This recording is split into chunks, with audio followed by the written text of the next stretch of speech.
You can. Oh, you're going to bring away my shot. I like Brazil. Hey mate, you alright?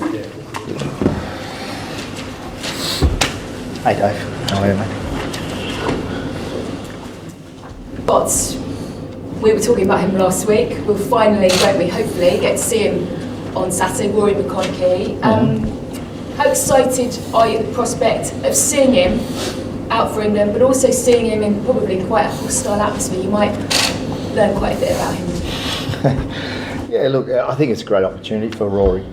He deserves the chance, and it was unfortunate last week that he had a minor blow. But I think in that situation on Saturday at Cardiff, which will be quite intense, I think once he gets going, once the whistle is blown, I think he'll just settle into things and he'll be fine. What struck most people on Monday, speaking to him and Lewis, was just the sheer joy, the enthusiasm. They were so utterly delighted to be there, weren't they? And that injection of energy must rub off throughout the team. I mean, these are the guys that you want amongst it, don't you, when it maybe gets a little bit tough going out of Japan? Yeah. Look, I think their enthusiasm and just seeing particularly Lewis last week with his first cap with his family, Steve, it was amazing for everyone. I don't think it was just the players, I think it was the staff, the whole staff, to see how special a moment it was for his first cap to represent England, to play an absolute cracking game.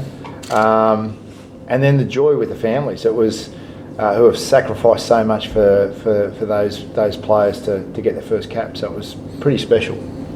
Steve, is this just about the biggest pack you've ever picked? The guys at Sky crunching the numbers, they reckon it could be one of the biggest. And how much damage might they be able to do on the weekends? So I haven't measured the numbers, I haven't counted the numbers.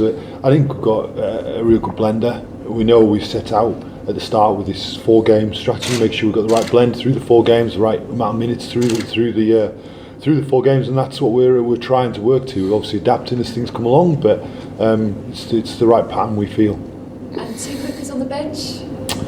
Yeah, well, as you know, Sam took a knock, missed last week, and he's not quite ready for this week. Tom took the knock in the game and had to come off early, and Wills has taken a bang into his ribs, not quite ready for this game. So it's actually great for us. The type of thing that can happen at World Cup, players have to adapt.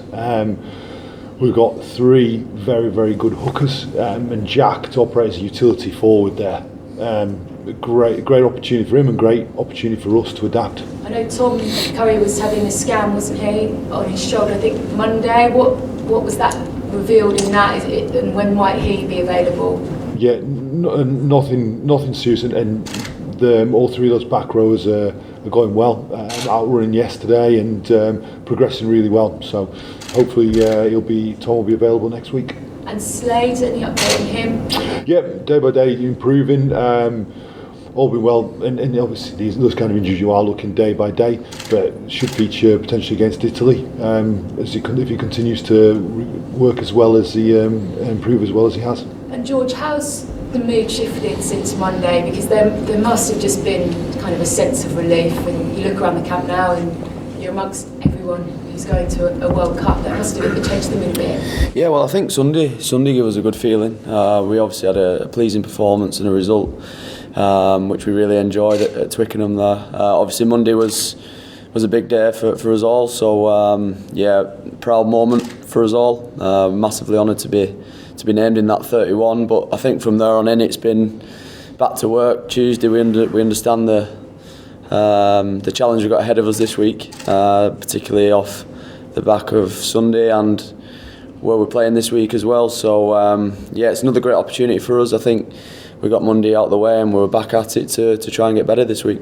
The likes of obviously Willie Hines and Lewis Ludlam, they sort of took to ease, didn't they, to the step up, but you've no doubt warned them what it might be like in Cardiff. Yeah, well, first of all, massively proud of the way some of them lads went about the work on Sunday. To say that Lewis was his first game, the way he set the tone for us was great. He was flying off that line and he was doing what he does best. So And it's like anything, you have a good result, a good performance. It's not often you play a team back to back, so the challenges that presents, and and the environment we're going to be in this week is going to be a little bit different, but it's one as players we're massively excited about. We want to back up what we did Sunday.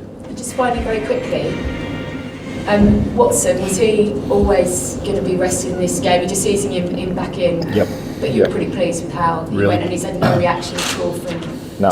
So Anthony's trained all week. No, it's just a good opportunity, like Steve said, just to have a look at other players and mix it up. So there's a plan there. So he was brilliant.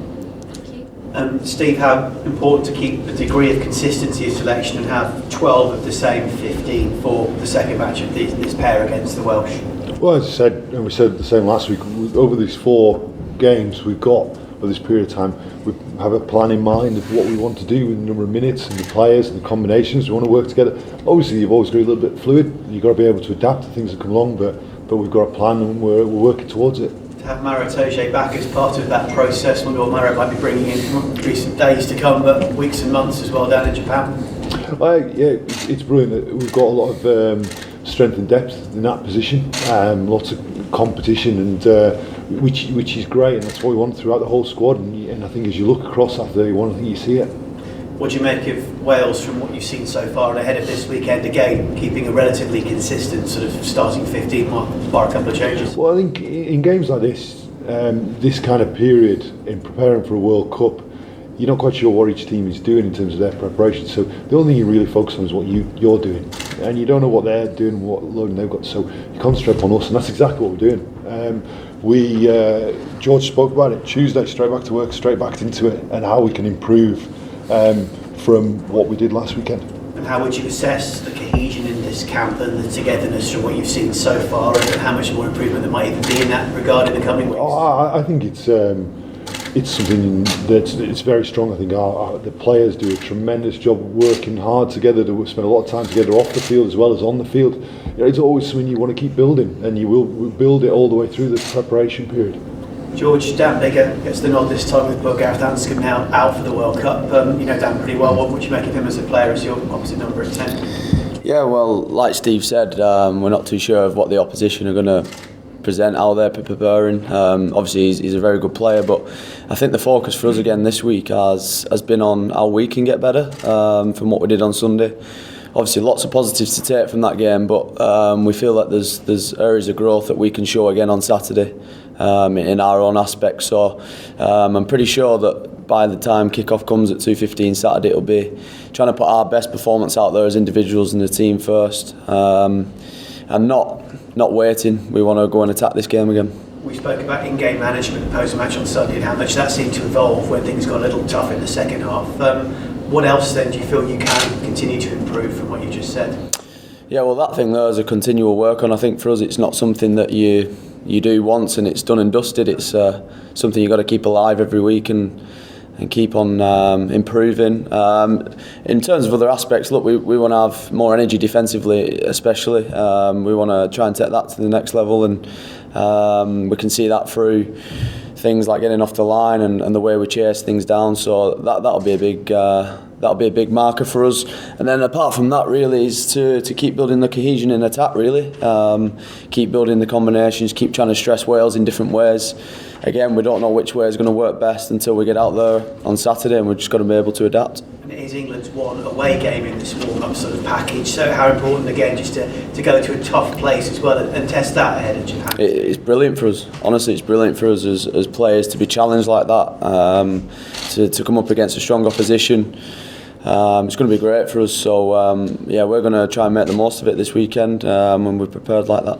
Just finally, armband again for a second week. Congratulations, Owen Farrell, now on the bench. How much have you enjoyed that role, and how much do you look back with even more pride on what happened last weekend, a few days on? Yeah, look, nothing really changes for me. Hopefully I have just as much influence on the team regardless of who's captain, so there's a great leadership group there who continually drive things in the week from day to day, and it's not just a one-man effort to get the team ready at weekend on a Saturday, and it's certainly not a one-man effort on the day as well. So I think the help and the the way the lads led has been brilliant. So we'll look to do that again this week. Okay, just a word from you on Rory McConnochie being back in again, and hopefully this time getting that start with no injury. Nichols, fingers crossed. Yeah, look, he's massively excited to get out there. He was a little bit gutted last week that he wasn't available, but the way he's responded, the way he didn't let the injury setback affect the way he went about his business, and he's come in and, as usual, like Rory does, bags of energy, loads of talk, and he'll have a great game this week.